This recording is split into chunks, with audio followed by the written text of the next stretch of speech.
Let me set the scene. Imagine you're Charles Oliveira. You've been training for months. Every sparring round, every drill, every mental rep was built for a certain kind of storm, a striker's storm.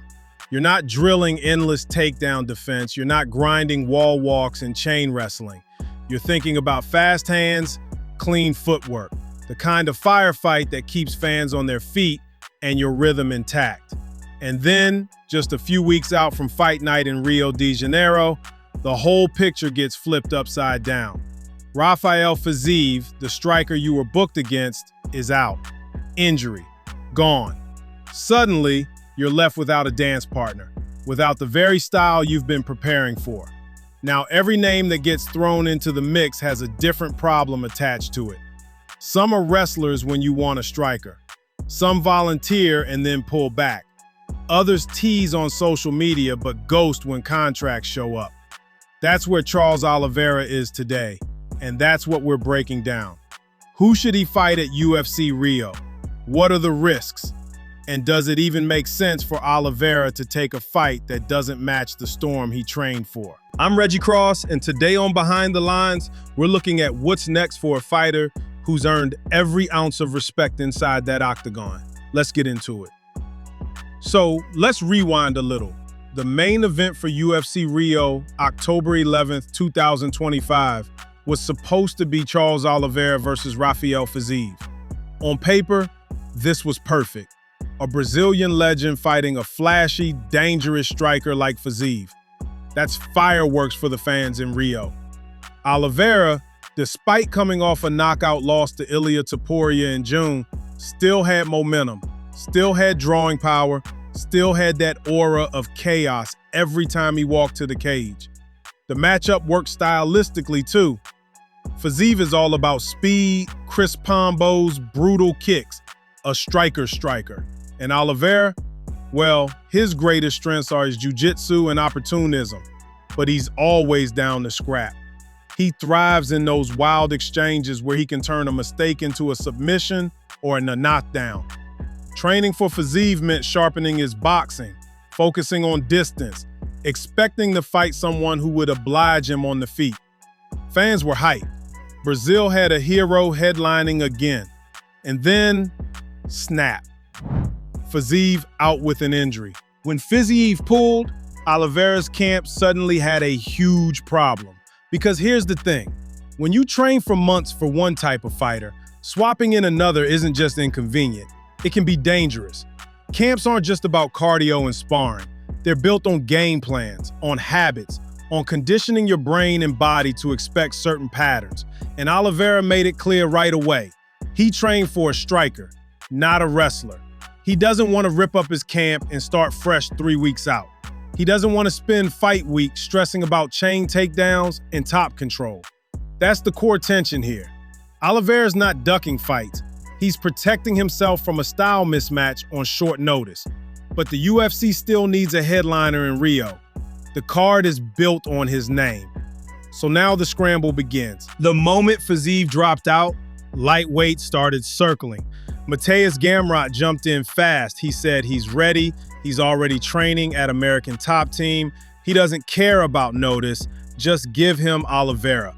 Gamrot's a legit contender, ranked in the top 10, riding momentum. But here's the catch. He's a wrestler, a grinder. His bread and butter is takedowns and smothering pressure. Exactly the opposite of what Oliveira has been training for. Renato Moicano got brought up next. Brazilian, fan favorite, top 15 ranked, and stylistically closer to what Oliveira had in mind. Moicano can grapple, sure, but he prefers to keep things standing. His jab, his leg kicks, his boxing fundamentals, they make him a striker first, grappler second. Fans started calling for it right away. Even media headlines started saying, Moicano makes sense. Benoît Saint Denis, God of War, fresh off a win at UFC Paris, teased interest at first.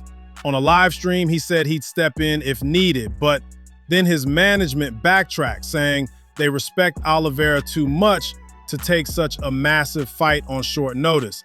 They said a fight of that magnitude deserves a full camp. And just like that, BSD was out.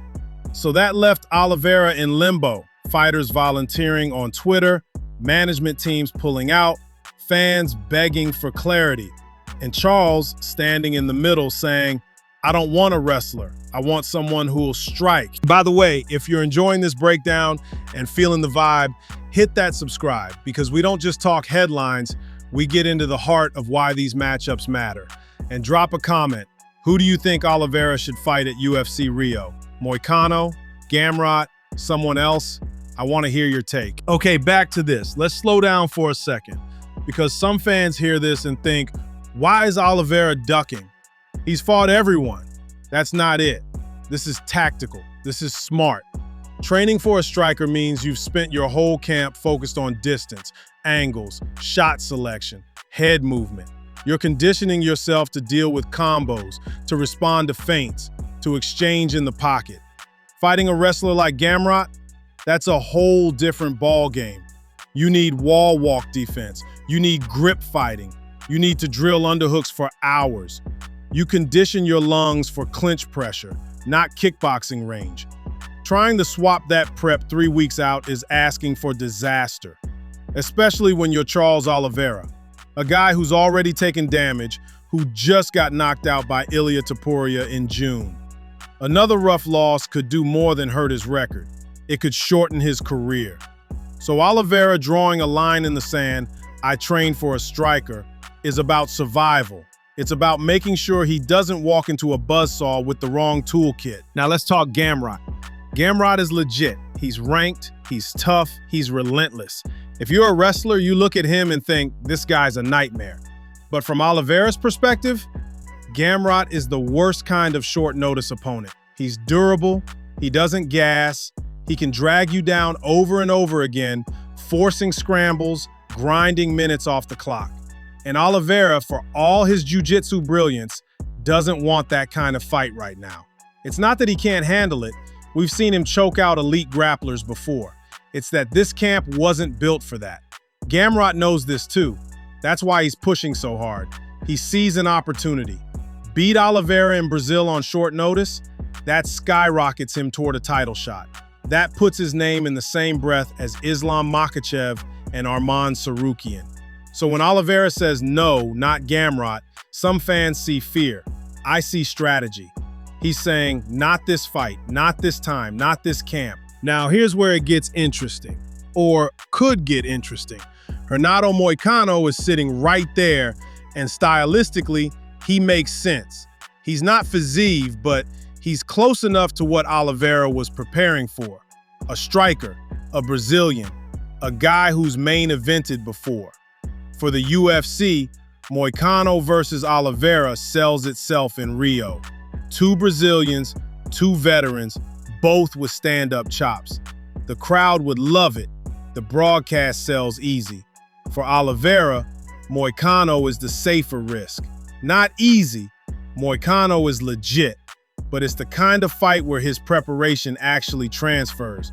He won't have to suddenly panic about wrestling chains. He can fight the fight he trained for. If I'm Oliveira, this is the call I'm pushing for. And then there's Benoît Saint Denis, BSDT stepping in.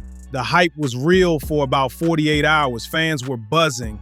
Imagine Oliveira versus BSD in Rio. The violence, the chaos, the highlight potential. But then BSD's management killed the dream. They said no. Too much respect, too little time. They want a full camp for a fight of that size. And honestly, fair enough.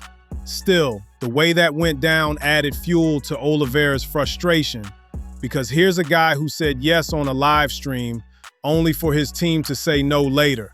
That's exactly the kind of thing Oliveira is railing against. Fighters saying one thing in public, doing another behind closed doors. Here's why this matters more than just filling a slot on a card. Oliveira is 35 now. He's been through wars. He's been champion. He's defended the belt. He's lost it. He's been knocked out. He's been choked. He's done everything. At this stage of his career, every fight is legacy management. Every loss stings twice as hard. Every mismatch shortens his runway. So if you're him, do you really want to risk getting out-wrestled on short notice by someone you didn't prepare for? Or do you want to fight someone who lets you showcase the weapons you actually drilled for this camp? This isn't about ducking, it's about fighting smart at the back end of a legendary career. All right, here's my honest read. If Charles Oliveira is serious about the striker-only rule, and I think he is, the best option is Renato Moicano. It makes sense stylistically, it makes sense for the crowd, it makes sense for the UFC. If Moicano can't or won't do it, then Oliveira's stuck with two less appealing options: Gamrot, the stylistic nightmare, or a lower-ranked striker with less name value. Gamrot would be high risk, medium reward. A win looks good on paper, but the prep mismatch is brutal. A loss, though, that could be the beginning of the end.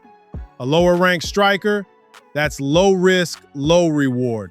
It keeps Oliveira active, but doesn't help his title trajectory. So really, it's Moicano or bust. And here's where the story turns surreal. Charles Oliveira, the man who rose from the favelas to UFC champion, who's been knocked down and stood up more times than most fighters can count, is once again staring at the madness of fight promotion.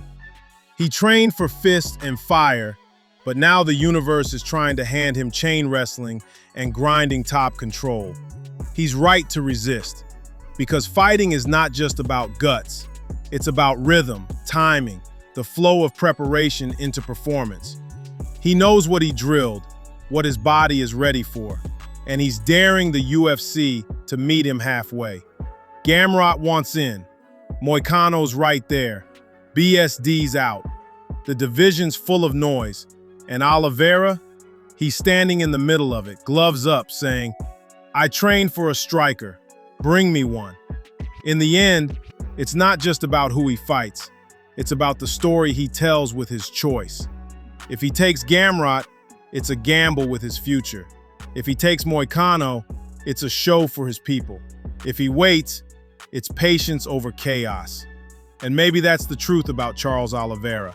He's chaos embodied, but even chaos needs a plan. That's it for today's breakdown. I'm Reggie Cross for Behind the Lines. Drop your picks in the comments. Who should Oliveira face in Rio? If you're feeling the vibe, hit that subscribe. And remember, hype fades, legacy don't. Peace. 745